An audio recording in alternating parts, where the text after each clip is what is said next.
Guys, i-close na diri sa may Gorordo padong sa may Maxilum. So, divert tag Ayala.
Hey guys, may sitwasyon sa may Pier 4 area, Pier side, tapos dire ang Tikas, Robinson's Galleria, gabig traffic good from SM. So I lang pa-expect na kagawas po sa traffic kay galakaw na ang uban, especially tomorrow kay mas mudagan pa ang roads na i-close. So see, grabe ang traffic. Hey guys, bro, traffic, you know.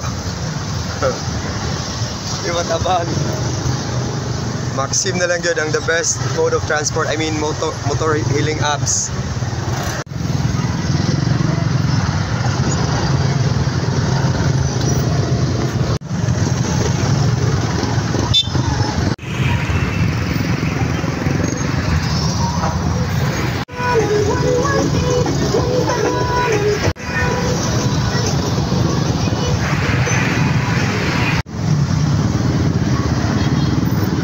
Hey guys, I'm stuck in traffic. Grabe. Ano siya yung Sinulog sa Sugbo. Sinulog traffic is one of a kind. This time, first time gibalik sa downtown area sa Cebu City good ang Sinulog.